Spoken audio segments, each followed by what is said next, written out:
Everyone, welcome to the Brickwork Builds It webinar.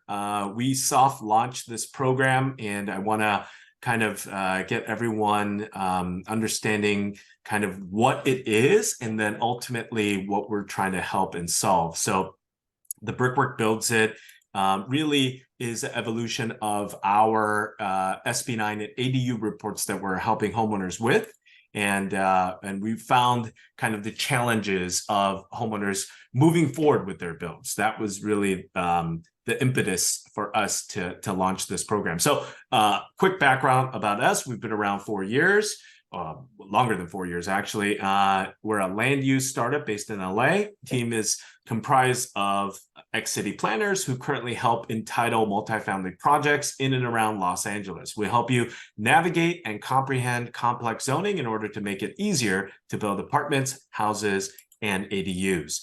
The team is my partner, Alex, who runs Irvine and Associates. That's where we get all of the insight from the zoning perspective, land use, the specific plans, everything that has to do with zoning and land use, and obviously the new state housing bills that are getting passed.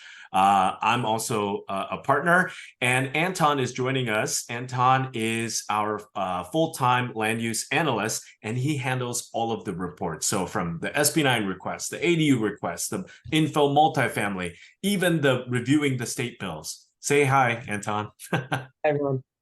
Awesome. And then we have Carlos, who is the project manager over at Irvine Associates, who works closely with Anton on the reports and going deeper dive as well, because some of these reports we're receiving has multiple layers: a specific plan, acute condition, a delimitation, an ordinance, you name it, and they're multi-zone, and it really gets complicated here. So just wanted to let you guys know that. And then this is the Eden development team. So Kevin, they're going to, hopefully we're going to plan on another webinar where they join us, but I really wanted to get this out sooner rather than later. So Kevin is the founder of Eden Development. He's the project manager, and he put together a team, Hyung and Jung, which their intention really was to go out and do development for themselves.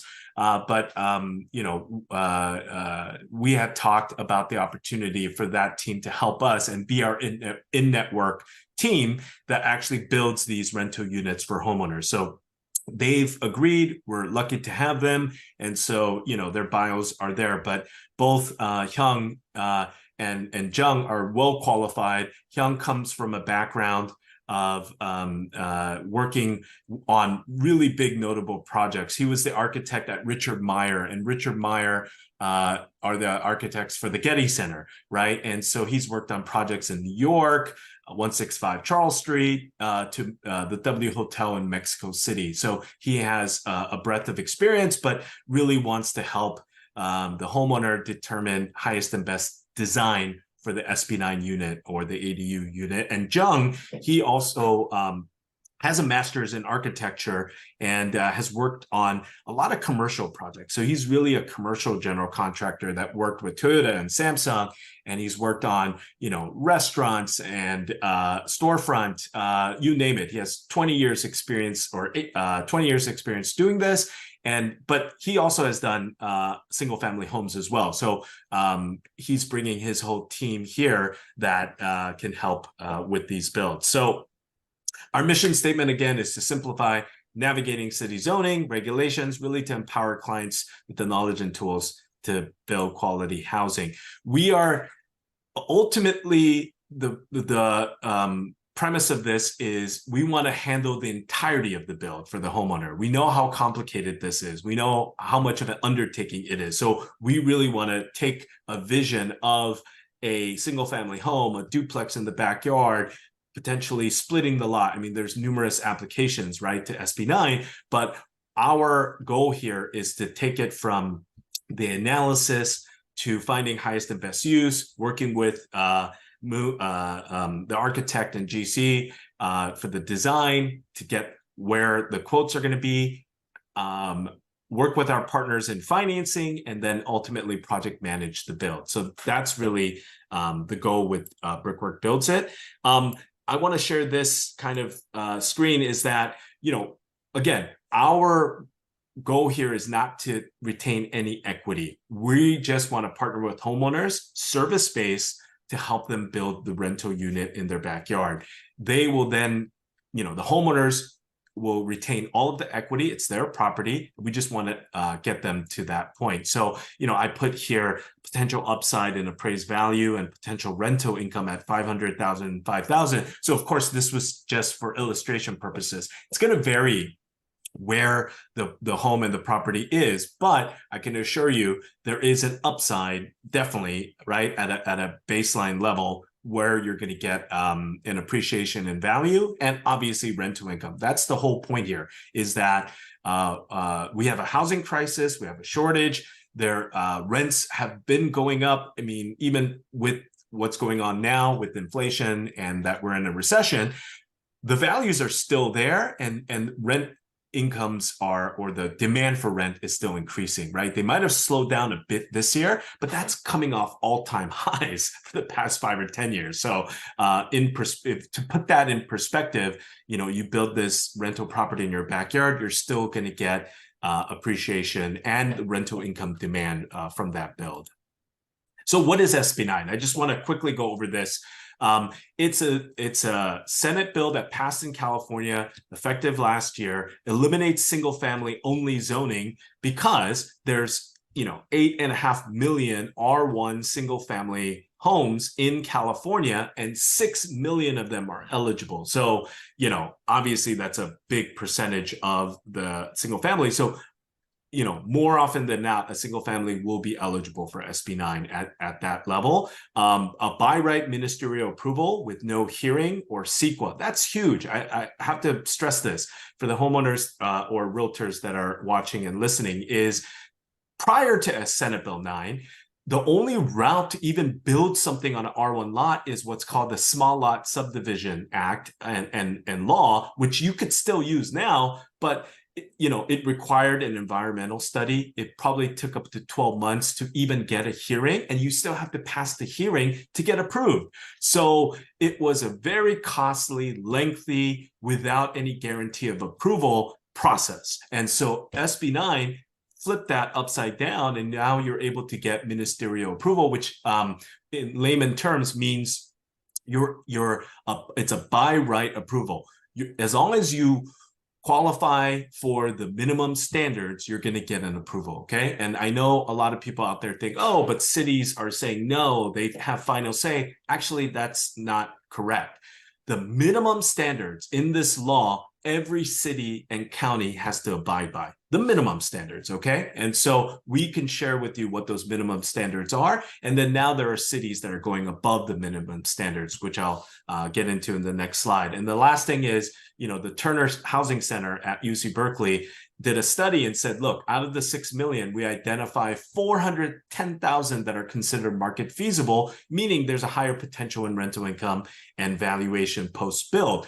And there were only 53 permits all of last year in all of California for SB9. So obviously this is such a huge evergreen opportunity, and we want to push it forward. We want homeowners and new home buyers to be able to capitalize on this law and use it because it's available for you. So this example of potential SB9 scenarios is for the city of Los Angeles. Okay, so this is one of the cities that I was mentioning. Anton, right? Like, I think you had done the study for us, I think in other cities that are now following suit. So which cities are kind of now allowing you to build to underlying zoning?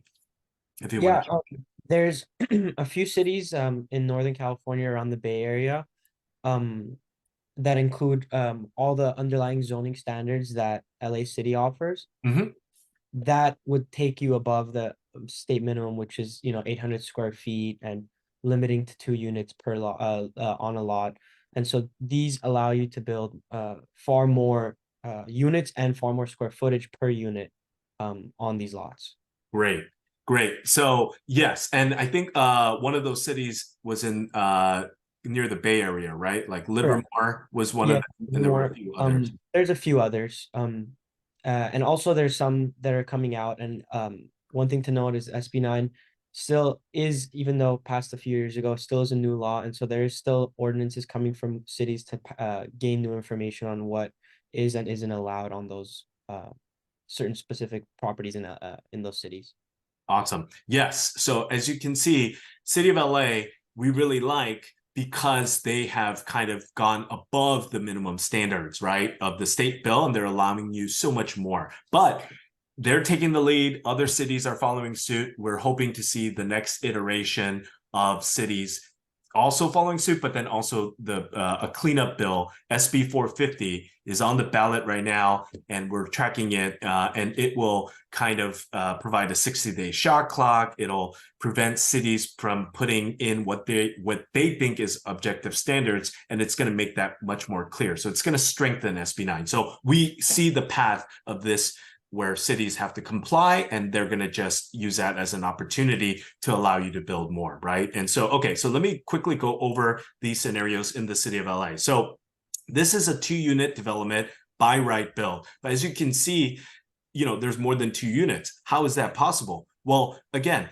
SB 9 allows you, if you want, and the city wants you to, is to apply ADUs and SB 9. So it's a combination, right? And so in this scenario, you could build a duplex, or it could be an existing duplex. Well, let's just say you have to build the duplex because this is an R1 property. So it didn't allow for a duplex initially, right? And so if it was an opportunity to scrape the existing single family home that was there, then you could build a new duplex, attach it, and now you could activate the multifamily ADU law and build 2 detached ADUs. So you're getting 4 units by right without splitting the lot, and it doesn't trigger owner occupancy. So this has been kind of a favorite scenario for the developers out there that are just looking to build rental unit portfolios, the build to rent model, right? And so that's scenario 1. Scenario 2 here is if you had an existing single family, you could build another single family in the backyard and a detached ADU. So again, the homeowners that are watching, if your lot is big enough and it's eligible, you live in this home, or you're a new buyer of a home, applies for both scenarios.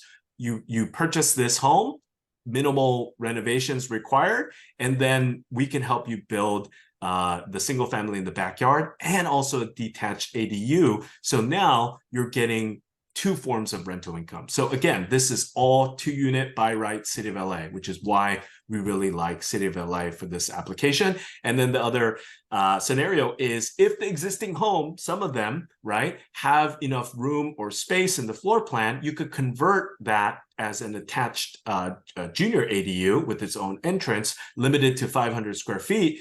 And then you could still live in this home, and then you could build the single family in the backyard. Or I believe, Anton, correct me if I'm wrong, the homeowner could just live in the newly built one. The owner, there's no owner occupancy actually in either of these, right? Okay, so yeah, so I think that would be tied to financing more, and we could discuss that more in detail, but I just wanted to go over the different scenarios for 2-unit development. Now, this is the urban lot split. Everyone out there that heard about SB 9 thought it was only an urban lot split law. So obviously, it's not, and you could get anywhere from 4 units and 3 units by right. But if you do split the lot, okay, so here are the 4 scenarios that City of LA allows. A simple lot split, you add another single family to it. It has its own parcel number, and at that point, you could sell one of the newly built, or sell the existing and move into one. So that's the freedom that splitting lots allow. And of course, there's more nuance here. Our reports will go into, not all lots look like this, right? So, and then not all lots have street access. So City of LA allows what's called a flag lot, which is just a very skinny lot that gives access to the street, but then you could split it in that way. So we'll mass all of these. This is what we do in our initial report. The other use case here is splitting the lot and building a duplex on each. That's how you get 4 units, and that's how you sell off 2 duplexes as well. So that could be a strategy there. The other one up here is you could build a duplex, and then you could build 2 single families, right? And it gives you the option where you're not just building 2 duplexes. It could be 2 separate single families in the backyard and then a duplex in the front. So, and then the last thing would be, look, you can do a lot split. You can have 2 single families on each lot, but then now you can have a junior ADU in one of the homes and you can have a detached ADU in the other. So we really like City of LA because it allows a lot of flexibility on use case, because not all lots, not all situations are the same. So what do we offer here? So let's get right down to it. So if you're watching, you're a homeowner or a potential homeowner or a buyer, right? Renter looking to purchase, here's what we can do. We provide what's called a custom homeowner presentation. So again, every property is different. We will screen if it's SB9 eligible. Number one, we'll go ahead and work on the report with the highest and best use scenarios. In that highest and best use analysis, here's our thought.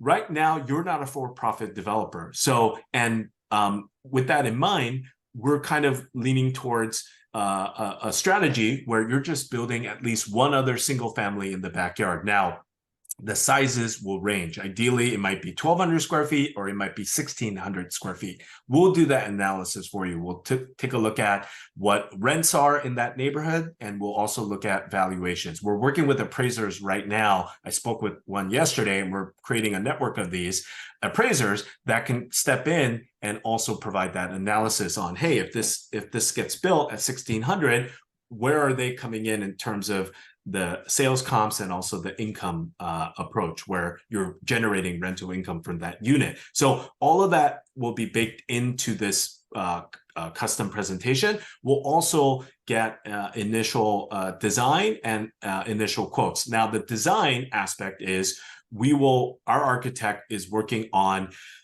some kind of designs that work in the market, right? And so why do certain rentals rent really high?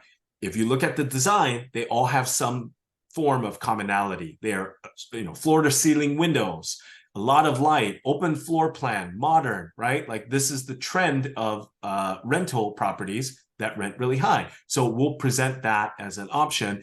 But of course, we're still open to customization from the homeowner. But ideally, if you're building this to get the max rent, I think this recommendation works. So all of that will be inclusive with that presentation, and we'll schedule a phone call or a Zoom meeting to discuss. After that, there is the next step, which is just engaging directly with Eden. So Kevin will facilitate the contracts for the design aspect, for the and also the quotes with the general contractor. The second piece is we also help with the permit expediting, the application process, going through plan check. All of that stuff will be handled through Carlos, who works at Irvine Associates. So again, they have those suite of services as a land use consultant to help just handle all of the permit processing. And then you'll work on the final designs, the construction documents, and then we'll help you submit that to city planning to start the process. Now, from there, there's another timeline I'm going to share, but ultimately the financing piece also comes into play, because I'm working with credit unions, working with banks and non-bank lenders and private lenders to come up with a full suite of financing options for each homeowner, whether it's for the buy, the owner-occupied construction loan, a home equity line of credit that actually goes off of future value, ARV, after construction value, and also can take future rental income. So I'm building that list of these lenders, and these are the ones that I'm going to recommend to homeowner to be able to finance this build, right? And then the last aspect is we're going to project manage. So ultimately, Anton is going to be the one that you can go to for all questions. When we get RTI, what happens next? When is the foundation getting poured? When is the framing going up? All of those questions on timeline, weekly updates will be handled by Anton. And then in the future, we'll build out a team that just handles project management, but moving forward. So this is kind of a rough timeline that I wanted to share with you, which is where it's coming from in terms of city planning and LADBS, right? Building and safety. So in the initial process, with working with Carlos, it's all about preparation and submittal of plans with our architect and general contractor who will help in that process. But once it is, then Carlos will take over and start to begin working on corrections, clearances, right? And then the third phase of this will be the construction phase and ultimately getting to the certificate of occupancy. Now, we split this up between an SFR, duplex, and ADU because they do have two separate, distinct steps and paths. But what is great is there was a state bill that passed that now you could do it in tandem as close as possible. There are a few steps that you have to wait on a single family if you're, or a duplex if you're building an ADU, but I would say about 80% now have been concurrent. So you could work both at the same time. Prior to that state bill, you couldn't. You had to wait until you got C of O, certificate of occupancy, of what you were building, the duplex, the single family, then you start the process of ADU. So that was a lot lengthier process, and now it's been more streamlined. And so that's that part. And I was touching upon this earlier, but yes, we're building lending partners because that is also has been a bottleneck in being able to get these built. How do you finance it? You have homeowners. If you're watching right now, you are sitting on a great rate, a low rate, 3%, 3.5%, something ridiculously low that you were able to refinance or purchase into during COVID. Now rates are at 7%. So, you don't want to cash out your refi, even though you have equity. So what are your other options? A home equity line of credit. But again, we're looking at products that help open up their guidelines. So future value, future rental income.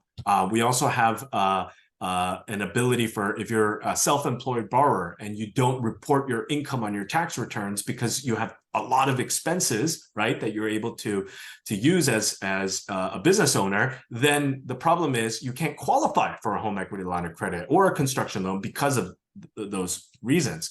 We have a partner right now that will look at bank statements. So if you own your own business and you can provide 1 to 2 year of bank statements, they would take all your deposits for the year and a percentage of them, whether it's 40 or 60%, depending on your business, and that will be the income they'll use. So it'll open up the opportunity for self-employed or business owners to qualify for HELOCs, right? And then you could use those funds for this build. Owner-occupied construction loans, private money, and we have a few fintech equity products as well that are out there. So we will help with the initial pre-approval and analysis for you. So we're coming up to the end of this webinar, which is just what are the next steps? So it all starts with your personalized report. So as a homeowner, it's simple. It's your home. So you can request it through us, reach out to us at contact@brickwork.la.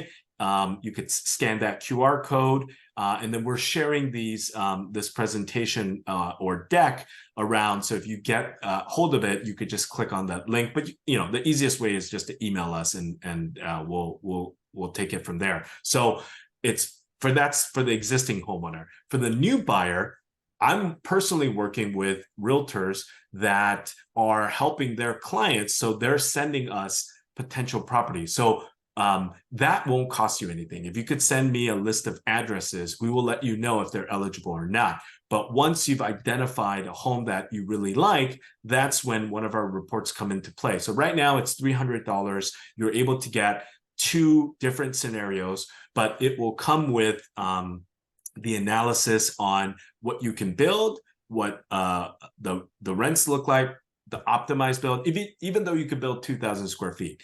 I think, the recommendation from us based on construction costs and ultimately financing and the rents that you're able to get, there is a better range or a smaller range of size where, look, rents might be capped out at like 1,500 square feet. So if you build anything higher, you're not getting that much more rent for that build. So that's what we would recommend is a 1,500 square foot single family in the backyard versus a 2,000, because you're not getting that much more in rent because now you've been capped in that neighborhood. So all of that comes with this personalized report, and we're looking forward to helping you. So that's it. We are going to be working on more of these webinars and moving forward. Again, we're recording this. We're gonna upload that on YouTube, our YouTube channel. So please follow and subscribe us on there. We're gonna have constant updates. Hopefully, we want to get to a point where we actually have about, Anton, like 9 homeowners, right? That have already requested reports specific to this Build It program. So we're working through their personalized reports where we research and provide quotes and everything. And we're hoping to start signing up these homeowners and home buyers into projects. When we do, we'll obviously share those in future posts, hopefully to a point where we could get some actual video footage of the process of the build, drone, all of that stuff. We want to share with everyone that these are possible. We're able to do it for you and help you, and there are real projects being done. So anyway, so that's it there. Will, do you have any questions? Yeah, I just wanted to check in with you real quick, John, to see, this is for LA City only, is that correct? Oh, great question. So right now we could cover LA County and Orange County. So we've received a lead, I believe, in San Bernardino. And so if it's outside of LA and Orange County, we could still help because that homeowner was definitely motivated and wanted us to help. So we just have to identify best in class for a general contractor. Our architect obviously can help wherever with the designs, but it was more of the coverage of our current general contractor is just within LA and Orange County. So we just have to identify who's the best in class. And the problem here is that we want to take our time. We're vetting them. We have screening questions where we want to make sure that their license has a clean record, no mechanics liens, they're not getting sued. We want to see a portfolio of projects that they've done recently and they're bonded, they're insured. Like all of this will come into play. And even though we might have 5 or 10 options, we really out of there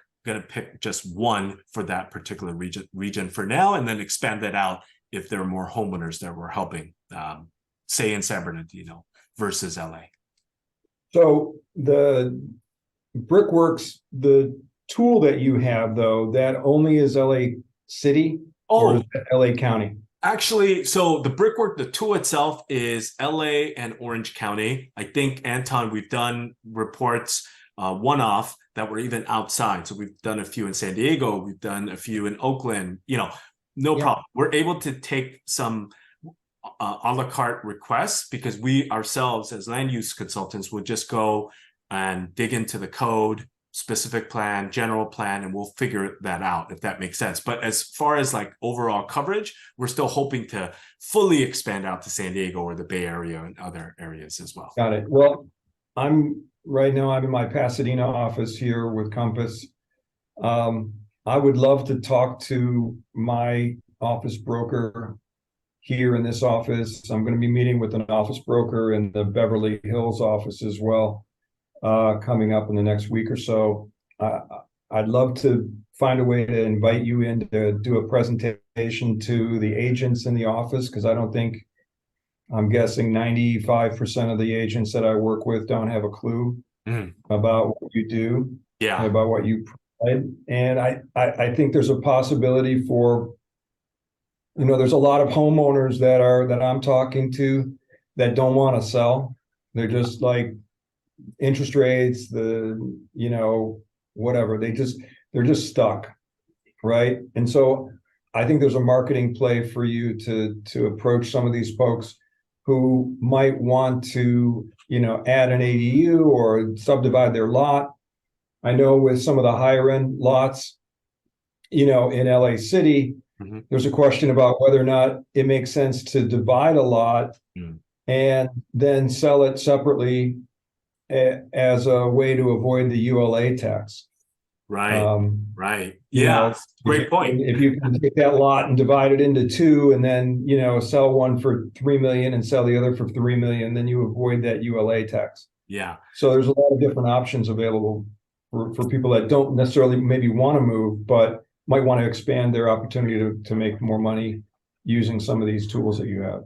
Yeah, well, great point, and I absolutely agree. I would love that invitation, and I do agree with you. Most of the agents don't know about either our service or this opportunity. Every time I have a conversation with an agent, it's news to them because they've kind of offhand heard about SB9 and that it's only for lot splits and you have to have owner occupancy. They had no clue about the 2-unit, or that they could market their listings to for-profit developers, right? To apply it just for the duplex and 2 ADU build. So there's still a lot for us to do to get in front of the realtor. And ultimately, even though we're also marketing directly to the homeowner, the realtor is the key person here because they've established a relationship, with your clients, past clients. You have homeowners. And so also just letting you know, we are, and we've had discussions with other agents about this as well, but we are working on a referral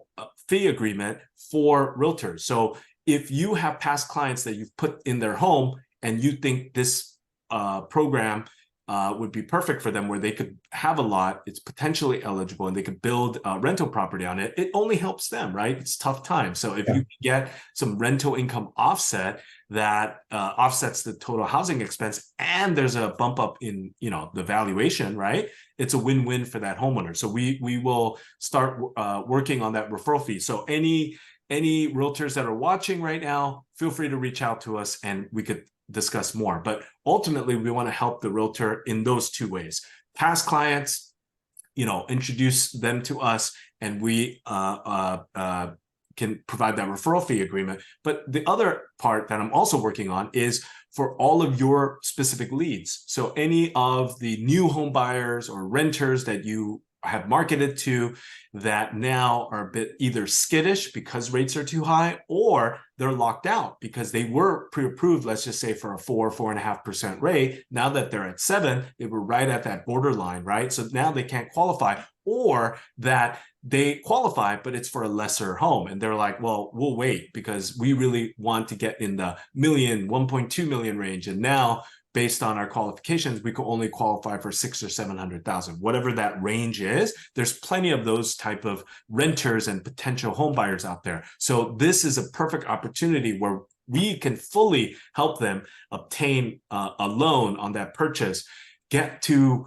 permits. And right before you're getting to permits, there's an owner-occupied construction loan. It's with a credit union. It's with a bank. It's with a non-bank lender. All three of these sources have a owner-occupied construction loan. Not a lot of people know that, where you could use that, where it's based on future value. So you don't necessarily have to come in with a lot of money, right, that other developers do with private loans. So it's just like, oh, if this home and what you're trying to build in the backyard is worth 2.2 million, 2.5 million, whatever their appraiser comes in at, then they'll lend you up to 80%. And that 80% pays off the current mortgage that you received to buy.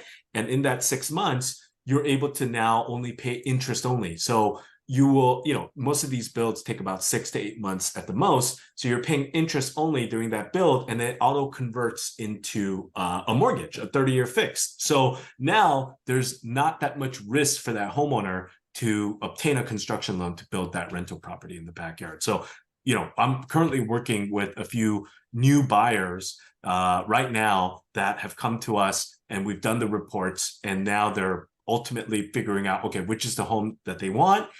First step, and then the second step is getting fully pre-approved for the purchase and understanding all the parameters of, okay, what are the estimate for future value and obtaining that loan. So we're already in the process. Let's work together on this. Let's co-market. Would love the invitation to the your office in Pasadena and help other Compass agents as well. But I'm in. So let's collaborate. We'll start sending that over. And so to that point, I want to kind of conclude this this webinar here. Again, for everyone watching, it's going on our YouTube channel. You can find us at Brickwork LA. Please subscribe. And thank you so much. Thank you, Will. Appreciate it.